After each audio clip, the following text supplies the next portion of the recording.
Hello student, welcome back. आज हम क्षितिज भाग 2 का 14वां चैप्टर एक कहानी यह भी की व्याख्या देखेंगे। मन्नू भंडारी द्वारा लिखित यह एक आत्मकथा है, लेकिन इसको आत्मकथा कहने के बजाय आत्मस्वरूप कहेंगे, क्योंकि इसमें जो उन्होंने आत्मकथा में जो वर्णन किया वो सिलसिलेवार नहीं है।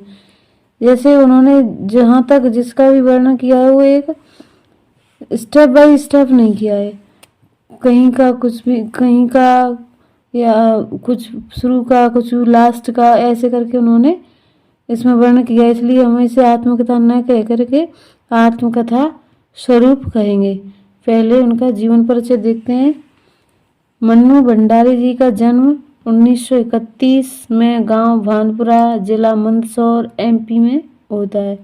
यानी उनका जन्म कहाँ होता है? 1931 में, मध्य प्रदेश। परंतु उनकी इंटर तक की शिक्षा दीक्षा राजस्थान के अजमेर शहर में हुई। बाद में उन्होंने हिंदी में एमए किया। दिल्ली की मिरांडा हाउस कॉलेज में अध्यापन कार्य से अवकाश प्राप्त करने के बाद आजकल दिल्ली में ही रहकर स्वतंत्र लेखन कर रही हैं। स्वतंत्रता के बाद हिंदी कथा साहित्य की प्रमुख हस्ताक्षर। मन्नू भंडारी की प्रमुख रचनाएं इस प्रकार हैं। एक प्लेट सैलाव, मैं हार गई, यही सच है, त्रिशंकु, ये उनके हैं कहानी संग्रह। आपका बंटी, महाभोज उनके द्वारा रचित उपन्यास हैं। इसके अलावा उन्होंने फिल्म एवं टेलीविजन धारावाहिकों के लिए पटकथाएं भी लिखी थी। हाल ही में एक कहानी यह भी नाम से आत्मकथ्य का प्रकाशन हुआ है।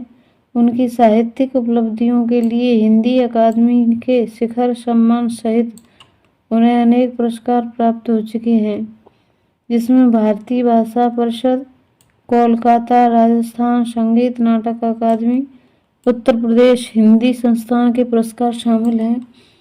मन्नू जी की कहानियां या उपन्यास में भाषा और शिल्प की सादगी तथा प्रामाणिक अनुभूति मिलती है। उसकी रचनाओं में स्त्री मन से जुड़ी अनुभूतियों की अभिव्यक्ति भी देखी जा सकती है। एक कहानी यह भी के संदर्भ में सबसे पहले तो हम यह जान लें कि मन्नू भंडारी की पारिभाषिक अर्थ में कोई सिलसिलेवार आत्मकथा नहीं लिखी है। अपने आत्मकथ्य में उन्होंने उन व्यक्तियों और घटनाओं के बारे में लिखा है जो उनके लेखकीय जीवन से जुड़े हैं। यानी यहाँ पर लेखिका ने उन घटनाओं को और उन व्यक्तियों का वर्णन किया है जो उसके लेखकीय जीवन में लेखक कार्य करने के दौरान के जीवन का वर्णन किया है। संकलित अंश में मन्नू जी के किशोर जीवन से जुड़ी घटनाओं के साथ उनके पिताजी और उनकी कॉलेज की प्राध्यापिका शीला अग्रवाल का व्यक्तित्व विशेष तौर पर उभर आया है, जिन्होंने आगे चलकर उनके लेखकीय व्यक्तित्व के निर्माण में महत्वपूर्ण भूमिका निभाई। लेखिका ने यहाँ बहुत ही खूबसूरती से साधारण लड़की के असाधारण बनने के प्रारंभिक पड़ावों को प्रकट किया है। सन 1946 से 47 की आज़ादी की आंधी में मन्नू जी को भी अछूता नहीं छोड़ा। छोटे शहर की युवा होती लड़की ने आज़ादी की लड़ाई में जिस तरह भागीदारी की, उसमें उनका उत्साह, ओज, संगठन क्षमता और विरोध करने का तरीका देखते ही बनता है। अब चलते हैं एक कहानी यह भी आत्मकथा की तरफ। मन्नू जी ने सबसे पहले प्रारंभ करती हैं कि उनका जन्म कहाँ हुआ था। उनका जन्म हुआ था भानपुरा, मध्य प्रदेश में। लेकिन मेरी यादों का सिलसिला शुरू होता है अजमेर के ब्रह्मपुरी मोहल्ले के उस 2 मंजिला मकान से, जिसकी ऊपरी मंजिल में पिताजी का साम्राज्य था। देखो, उन्होंने क्या बताया है कि उनको यादों का जो सिलसिला है उन्हें याद रहती है। हाँ, अजमेर के ब्रह्मपुरी मोहल्ले के उस 2 मंजिला मकान से, जहाँ पर उनके ऊपरी मंजिल पर कौन रहते थे? पिताजी। और निचले वाली मंजिल में वो अपने 5 भाई बहनों के साथ, अपनी माँ के साथ रहती थी। जहां वे निहायत अव्यवस्थित ढंग से फैली बिखरी पुस्तक पत्रिकाओं और अखबारों के बीच या तो कुछ पढ़ते रहते या फिर डिक्टेशन देते रहते। यानी उनके जो पिताजी थे जो दूसरी मंजिल पर रहते थे वो क्या हमेशा पुस्तकों पत्रिकाओं में बिजी रहते थे। नीचे हम सब भाई बहनों के साथ रहते हैं। नीचे वाली मंजिल में कौन रहती थी? लेखिका। हमारी बेपढ़ लिखी व्यक्तित्व विहीन माँ सवेरे से शाम तक हम सबकी इच्छाओं और पिताजी की आज्ञाओं का पालन करने के लिए सदैव तत्पर। अजमेर से पहले पिताजी इंदौर में थे। यानी जो लेखिका है उनके पिताजी पहले कहाँ रहते थे? इंदौर में। फिर कहाँ गए? अजमेर, जहाँ उनकी बड़ी प्रतिष्ठा थी, सम्मान था। कहाँ पर? इंदौर में। नाम था कांग्रेस के, साथ साथ वे समाज सुधार के कामों में भी बड़े जुड़े हुए थे। कौन? लेखिका के पिताजी। शिक्षा के वे केवल उपदेश ही नहीं देते थे बल्कि उन दिनों 8-8, 10-10 विद्यार्थियों को अपने घर रखकर पढ़ाया है, जिसमें से कई तो बाद में ऊंचे ऊंचे ओहदों पर पहुंचे। यानी जो वो हैं उनके पिताजी वो क्या करते थे? विद्यार्थियों को पढ़ाते थे, जिनमें से कई सारे विद्यार्थी पढ़कर ऊंचे ऊंचे पदों को भी प्राप्त हुए थे। ये उनकी खुशहाली के दिन थे और उन दिनों उनकी दरिया दिली के चर्चे भी कम नहीं थे। एक और वे बेहद कोमल और संवेदनशील व्यक्ति थे तो दूसरी ओर बेहद क्रोधी और अहमवादी। यानी उनके पिताजी एक और कोमल और संवेदनशील थे और दूसरी ओर क्रोधी भी थे। पर यह सब तो मैंने केवल सुना था। यानी लेखिका कहती हैं कि ये सब तो सिर्फ मैंने क्या किया था? सुना था। देखा तब तो इन गुणों के भग्नावशेषों को ढोते पिता थे। एक बहुत बड़े आर्थिक झटके के कारण वे इंदौर से अजमेर आ गए थे। यानी जो लेखिका के पिताजी हैं वो पहले इंदौर रहते थे, लेकिन बाद में जो आर्थिक स्थिति खराब हो जाने के कारण वो कहाँ गए थे? अजमेर, जहाँ उन्होंने अपने अकेले के बलबूते और हौसलों से अंग्रेजी हिंदी शब्दकोश के अधूरे काम को आगे बढ़ाना शुरू किया, जो अपनी तरह का पहला और अकेला शब्दकोश था।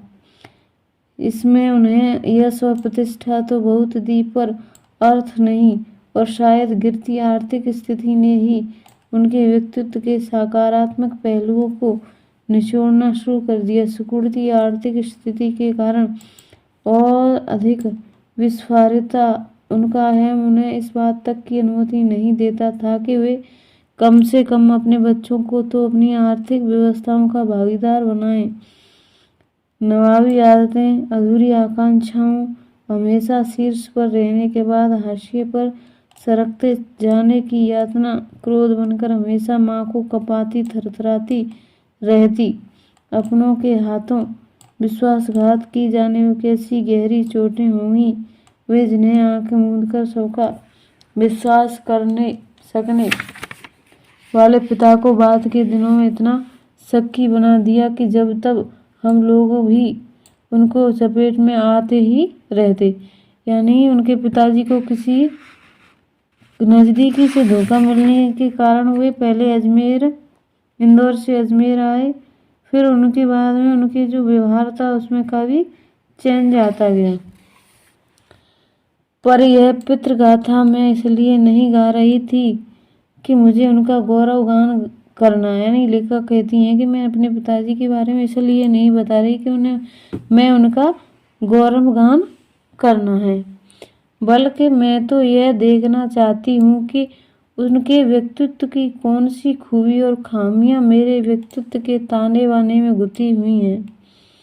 यानी कि अनजाने अनचाहे किए उनके व्यवहार ने मेरे भीतर किन ग्रंथियों को जन्म दे दिया। मैं काली हूँ, बचपन में दुबली और मरियल भी थी। लेखिका अपने बारे में बताती है कि मैं दुबली और मरियल भी थी।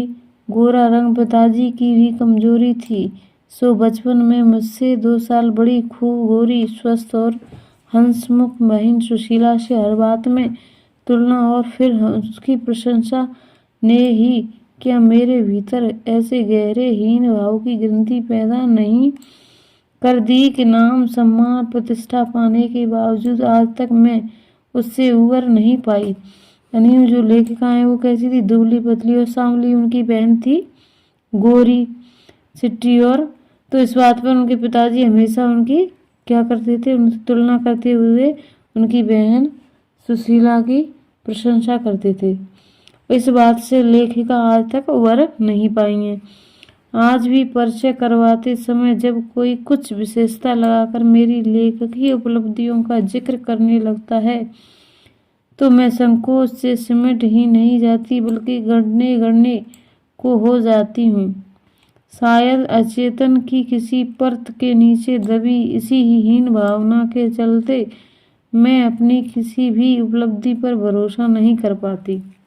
यानी जो पिताजी के द्वारा कहे गए शब्द आज तक लेखिका को क्या करते हैं, कसोटते हैं। हीन भावना है जो उनके मन में आज भी चलती रहती है और वो अपनी उपलब्धि पर भरोसा नहीं कर पाती हैं।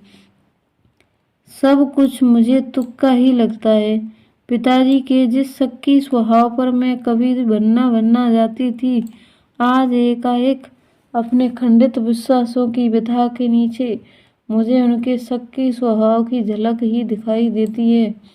बहुत अपनों के हाथों विश्वासघात की गहरी व्यथा से उपजा शक होश संभालने के बाद से ही जिन पिताजी से किसी न किसी बात पर हमेशा मेरी टक्कर ही चलती रही, वे तो न जाने कितने रूपों में मुझसे हैं, मुझमें है। कहीं कुंठाओं के रूप में, कहीं प्रतिक्रिया के रूप में, तो कहीं प्रतिच्छाया के रूप में। केवल बाहरी भिन्नता के आधार पर अपनी परंपरा और पीढ़ियों को नकारने वालों को क्या सचमुच इस बात का बिल्कुल एहसास नहीं होता कि उनका आसन्न अतीत किस कदर उनके भीतर जड़ जमाए बैठा रहता है। समय का प्रभाव भले ही हमें दूसरी दिशा में बहका कर ले जाए, स्थितियों का दबाव भले ही हमारा रूप बदल दे, हमें पूरी तरह उससे मुक्त तो नहीं ही कर सकता। पिता के ठीक विपरीत थी हमारी बेपड़ी लिखी माँ। यानी जो उनके पिताजी थे उनसे ठीक विपरीत थी उनकी माँ। धरती से कुछ ज्यादा ही धैर्य और सहन शक्ति थी उनकी माँ। क्या धरती से भी ज्यादा कैसी बताई उन्होंने, धैर्य और सहन शक्ति रखने वाली। पिताजी की हर ज्यादती को अपना प्राप्य और बच्चों की हर उचित अनुचित फरमाइश और जिद को अपना फर्ज समझकर बड़े सहज भाव से स्वीकार करती थी। उनकी जो माँ थी वो अपने पति की क्या जातियों को सहन कर बच्चों की हर इच्छा को, फरमाइश को, जिद को पूरा करना अपना कर्तव्य समझती थी। उन्होंने जिंदगी भर अपने लिए कुछ मांगा नहीं। यानी उनकी जो माँ है उन्होंने जिंदगी भर अपने लिए कुछ नहीं मांगा, कुछ नहीं चाहा, केवल दिया ही। हम भाई बहनों का सारा लगाव माँ के साथ था, लेकिन निहायत असहाय मजबूरी में लिपटा उनका यह त्याग कभी मेरा आदर्श नहीं बन सका। तो उनका त्याग ने उनकी सहिष्णुता, खैर जो भी हो, अब यह पैतृक पुराण यहीं समाप्त कर अपने पर लौटती हूँ। अब लेखिका बताती है कि 5 भाई बहनों में से सबसे छोटी मैं। यानी लेखिका 5 भाई बहनों में सबसे छोटी थी। सबसे बड़ी बहन की शादी के समय मैं शायद 7 साल की थी। जब लेखिका की बहन की शादी होती है तो कितनी साल की थी, 7 साल की। उनकी एक धुंधली सी याद ही मेरे मन में है, लेकिन अपने से 2 साल बड़ी बहन सुशीला और मैंने घर के बड़े से आंगन में बचपन के सारे खेल खेले। सतोलिया, लंगड़ी टांग, पकड़म पकड़ाई, खाली टीलो, सो कमरों में गड्ढे गुड़ियों की ब्याह भी रचाई। लेखिका अपने यहाँ द्वारा खेले गए खेलों के बारे में बताती हैं। पास पड़ोस की सहेलियों के साथ यूं खेलने को हमने भाइयों के साथ गिल्ली डंडा भी खेला। पतंग उड़ाने, कांच पीसकर माजत सूतने का काम भी किया, लेकिन उनकी गतिविधियों का दायरा घर के बाहर ही अधिक रहता था और हमारी सीमा थी घर। हाँ, इतना जरूर था कि उस जमाने में घर की दीवारें घर तक ही समाप्त नहीं हो जाती थीं, बल्कि पूरे मोहल्ले तक फैली रहती थीं। इसलिए मोहल्ले के किसी भी घर में जाने पर कोई पाबंदी नहीं थी, बल्कि कुछ घर तो परिवार का हिस्सा ही थे। आज तो मुझे बड़ी शिद्दत के साथ यह महसूस होता है कि जिंदगी खुद जीने के इस आधुनिक दबाव ने महानगरों के फ्लैट में रहने वालों को हमारे इस परंपरागत पड़ोस कल्चर से विच्छिन्न करके हमें कितना संकुचित, असहाय, असुरक्षित बना दिया है। मेरी कम से कम 1 दर्जन आरंभिक कहानियों के पात्र इसी मोहल्ले के हैं, जहां मैंने अपनी किशोरावस्था गुजार अपनी युवावस्था का आरंभ किया था। 1-2 को छोड़कर उनमें से कोई भी पात्र मेरे परिवार का नहीं है। बस इनको देखते सुनते इनके बीच ही मैं बड़ी हुई थी, लेकिन इनकी छाप मेरे मन पर कितनी गहरी थी, इस बात का एहसास तो मुझे कहानियाँ लिखते समय हुआ। इतने वर्षों के अंतराल ने भी उनकी भावभंगिमा, भाषा किसी को भी धुंधला नहीं किया था और बिना किसी विशेष प्रयास के बड़े सहज भाव से वे उतरते चले गए थे। उसी समय के दास साहब अपने व्यक्तित्व की अभिव्यक्ति के लिए अनुकूल परिस्थितियां पाते ही महाभोज में इतने वर्षों बाद कैसे एकाएक जीवित हो उठे, यह मेरे अपने लिए ही आश्चर्य का विषय था, एक सुखद आश्चर्य का। उस समय तक हमारे परिवार में, लेखिका कहती हैं, उस समय तक हमारे परिवार लड़की के विवाह के लिए अनिवार्य योग्यता थी। उम्र में 16 वर्ष और शिक्षा में मैट्रिक। यानी लेखिका के परिवार में एक लड़की की विवाह की उम्र क्या थी उस समय कि 16 वर्ष और शिक्षा मैट्रिक तक पास कर ले। सन 44 में सुशीला ने यह योग्यता प्राप्त कर ली। यानी लेखिका की बहन सुशीला मैट्रिक कर लेती है 1944 तक और शादी करके कोलकाता चली गई। दोनों बड़े भाई भी आगे पढ़ाई के लिए बाहर चले गए। लेखिका के जो भाई हैं वो भी पढ़ने बाहर चले गए। इन लोगों की छत्र छाया के हटते ही पहली बार मुझे नए सिरे से वजूद का एहसास हुआ। पिताजी का ध्यान भी पहली बार मुझ पर केंद्रित हुआ। लड़कियों को जिस उम्र में स्कूली शिक्षा के साथ साथ सुघड़ गृहिणी और कुशल पाक शास्त्री बनाने के नुस्खे जुटाए जाते हैं, पिताजी का आग्रह रहता था कि मैं रसोई में से दूर रहूं। यानी लेखिका बताती हैं कि जिस समय स्कूली उम्र के साथ साथ लड़कियों को घर के कार्य भी सिखाए जाते हैं, वैसी उम्र में लेखिका के पिताजी लेखिका से कहते हैं कि वे रसोई घर से यानी घर के काम काज से दूर रहें। रसोई को वे भटियार खाना कहते थे। कौन? लेखिका के पिताजी। और उनके हिसाब से वहाँ रहना अपनी क्षमता और प्रतिभा को भट्टी में झोंकना था। घर में आए दिन विभिन्न राजनीतिक पार्टियों के जमावड़े होते थे और जमकर बहसें होती रहती थी। लेखिका के घर पर क्या है, राजनीति से संबंधित बातचीतें होती रहती थी। बहस करना पिताजी का प्रिय शगल था। चाय पानी या नाश्ता देने जाती तो पिताजी मुझे भी वहीं बैठने को कहते। वे चाहते हैं कि मैं भी बैठूं, सुनूं और जानूं कि देश में चारों ओर क्या कुछ हो रहा है। देश में हुए भी तो कितना कुछ रहा था। सन 1942 के आंदोलन के बाद तो सारा देश जैसे खोल रहा था, लेकिन विभिन्न राजनीतिक पार्टियों की नीतियां, उनके आपसी विरोध या मतभेदों की तो मुझे दूर दूर तो कोई समझ नहीं थी। हाँ, क्रांतिकारियों और देशभक्त शहीदों के रोमानी आक्षण, उनकी कुर्बानियों से जरूर मन आक्रांत रहता था। 10वीं कक्षा तक आलम यह था कि बिना किसी खास समझ के घर में होने वाली बहसें सुनती थी।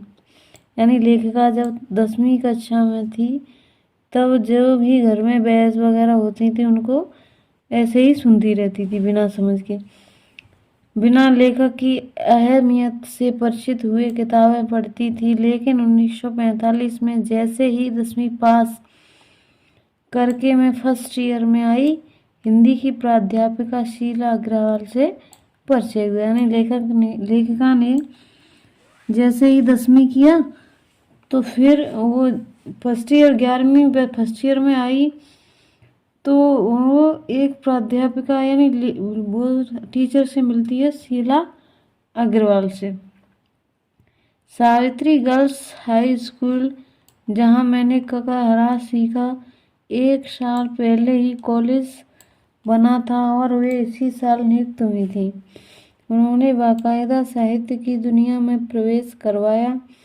मात्र पढ़ने को चुनाव करके पढ़ने में बदलाव, खुद चुन चुनकर किताबें दी, पढ़ी हुई किताबें पर बहसें की तो 2 साल बीतते साहित्य की दुनिया शरद प्रेमचंद से बढ़कर जैनेन्द्र, अज्ञेय, यशपाल, भगवती चरण वर्मा तक फैल गई और फिर तो फैलती ही चली गई।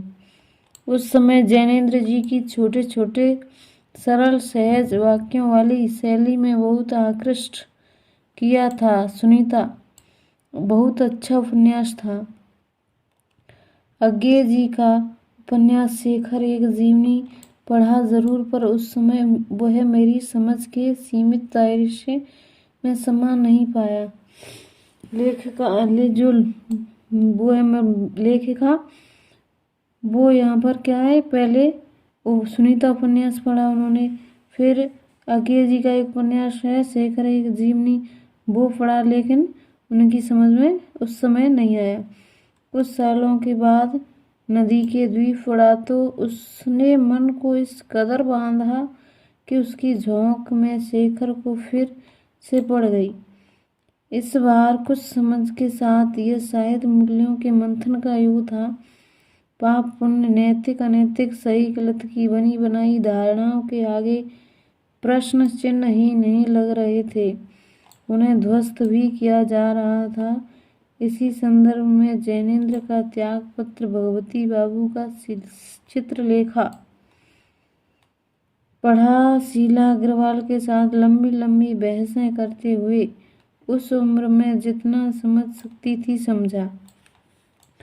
शीला अग्रवाल ने साहित्य का दायरा ही नहीं बढ़ाया था, बल्कि घर की 4 दीवारी के बीच बैठकर देश की स्थितियों को जानने समझने का जो सिलसिला पिताजी से शुरू किया था, उन्होंने वहां से खींचकर उसे भी स्थितियों की सक्रिय भागीदारी में बदल दिया।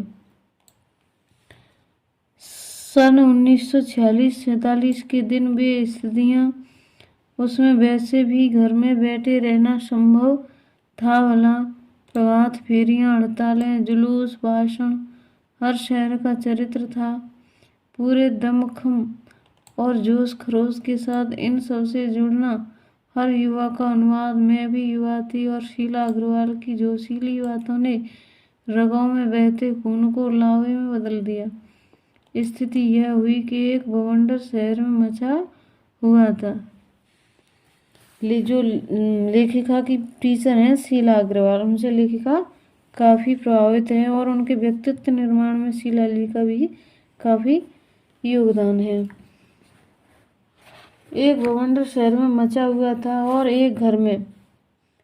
पिताजी की आज़ादी की सीमा यहीं तक थी कि उनकी उपस्थिति में घर में आए लोगों के बीच उठूं बैठूं, जानू समझूं, हाथ उठा उठाकर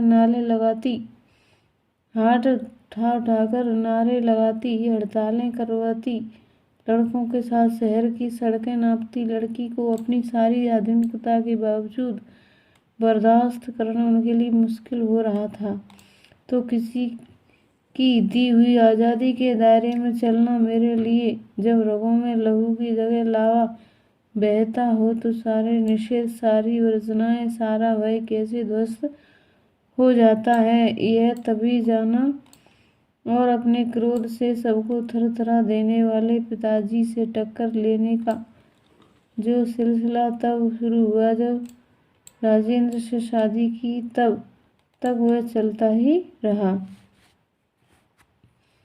यश कामना, बल्कि कहूँ कि यश लिप्सा पिता की सबसे बड़ी दुर्बलता थी। उनके जीवन की धुरी यह था, सिद्धांत कि व्यक्ति को कुछ विशिष्ट बनकर जीना चाहिए। पिताजी के जीवन का सिद्धांत क्या था कि व्यक्ति को कुछ विशिष्ट बनकर जीना चाहिए, कुछ ऐसे काम करने चाहिए कि समाज में उनका नाम हो, सम्मान हो, प्रतिष्ठा हो, वर्चस्व हो। इसके चलते ही मैं दो एक बार उनके कोप से बच गई। एक बार कॉलेज में प्रिंसिपल का पत्र आया कि पिताजी आकर मिले। यानी एक बार क्या होता है कि लेखिका के कॉलेज से पत्र आता है कि उनके पिताजी आकर के मिले और बताएं कि मेरी गतिविधियों के कारण मेरे खिलाफ अनुशासनात्मक कार्रवाई क्यों न की जाए। पत्र पढ़ते ही पिताजी आग बबूला हो गए। यानी उनके कॉलेज का पत्र पढ़कर पिताजी क्या हो गए, गुस्सा में आ गए। यह लड़की, उनके पिताजी कहते हैं, यह लड़की मुझे कहीं मुंह दिखाने लायक नहीं रखेगी, पता नहीं क्या क्या सुनना पड़ेगा वहां जाकर। 4 बच्चे पहले भी पढ़े, किसी ने ये दिन नहीं दिखाए। गुस्से से भरनाते हुए गए थे। लौट कर क्या कहर बरपा होगा इसका अनुमान था। सो मैं पड़ोस के एक मित्र के यहाँ जाकर बैठ गई। क्या होता है कि उनके पिताजी गुस्सा में होते हैं, गुस्से में जाते हैं जब उनके कॉलेज से पत्र आता है तब। तो ये सोच करके पिताजी बहुत गुस्सा करेंगे तो लेखिका क्या करती हैं, एक मित्र के यहाँ जाकर के बैठ जाती हैं। माँ को कह दिया कि लौटकर बहुत कुछ गुबार निकल जाए, यानी पिताजी का जब गुस्सा निकल जाए तब मुझे बुला लेना। लेकिन जब माँ ने आकर कहा कि वे तो खुश ही हैं, लेकिन उनकी माँ ने बताया कि पिताजी तो खुश हैं, चली चल, तो विश्वास नहीं हुआ। लेखिका क्या नहीं होता है, विश्वास नहीं होता है। गई तो सही, लेकिन डरते डरते। मन्नू भंडारी जी जाती हैं लेकिन डरते डरते जाती हैं। सारे कॉलेज की लड़कियों पर इतना रौब है, तेरा सारा कॉलेज तुम 3 लड़कियों के सहारे पर चलता है, पिताजी कहते हैं। प्रिंसिपल बहुत परेशान थी और बार बार आग्रह कर रही थी कि मैं तुझे घर बिठा लूं। उनके पिताजी कहते हैं कि आपकी प्रिंसिपल कह रही थी कि मैं तुम्हें घर पर बिठा लूं, क्योंकि वे लोग किसी तरह डरा धमकाकर, डांट झपटकर लड़कियों को क्लासों में भेजते हैं, और अगर तुम लोग इस एक इशारा कर दो कि क्लास छोड़कर बाहर आ जाओ तो सारी लड़कियां निकलकर मैदान में जमा होकर नारे लगाने लगती हैं। तुम लोगों के मारे कॉलेज चलाना मुश्किल हो गया है उन लोगों के लिए। कहाँ तो जाते समय तुम लोगों के मारे कॉलेज चलाना मुश्किल हो गया है उन लोगों के लिए। कहाँ तो पिताजी जाते समय मुंह दिखाने से घबरा रहे थे और कहाँ बड़े गर्व से कहकर आए कि यह तो पूरे देश की पुकार है, इस पर कोई कैसे रोक लगा सकता है भला। बेहद गदगद स्वर में पिताजी यह सब सुनाते रहे और मैं अवाक, मुझे अपनी आंखों और विश्वास हो रहा था न अपने कानों पर यह हकीकत थी।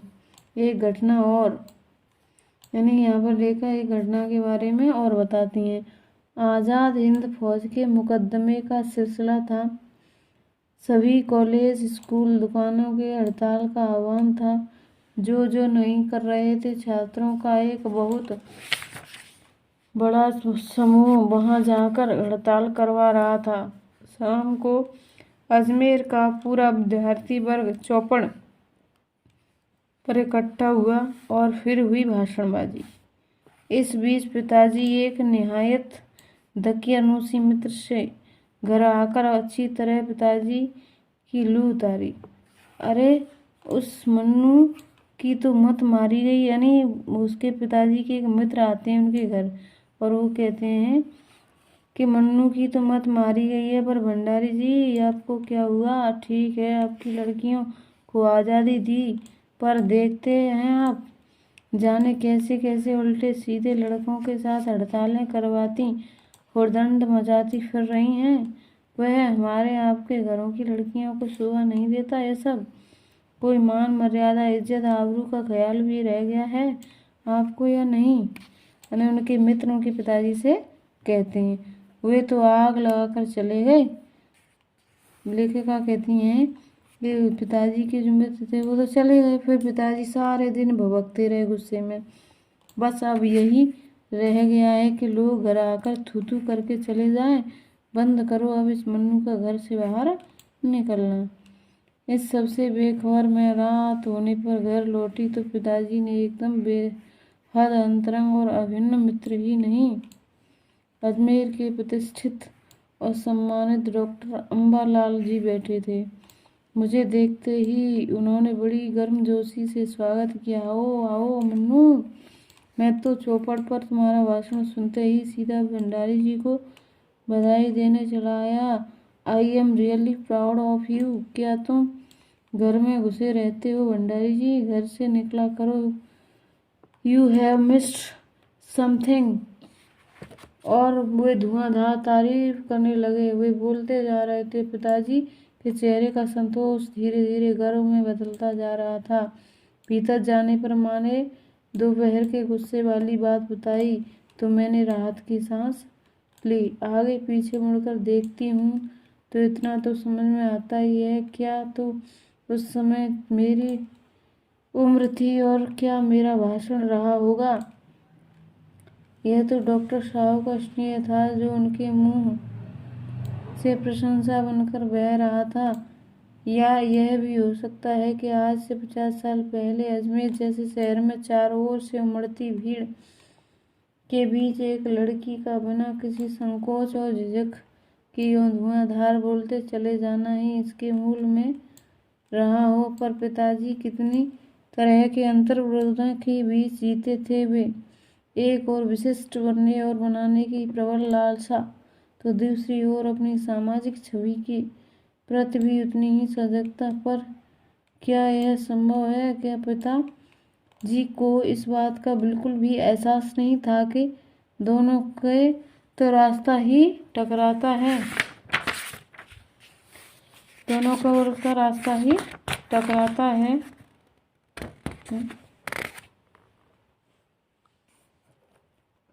सन 1947 के मई महीने में शीला अग्रवाल को कॉलेज वालों ने नोटिस थमा दिया। लड़कियों को भड़काने, कॉलेज का अनुशासन बिगाड़ने के आरोप में। इस बात को लेकर हुड़दंग ने मचे, इसलिए जुलाई में 3rd ईयर की क्लासेस बंद करके हम 2-3 छात्राओं का प्रवेश निषिद्ध कर दिया।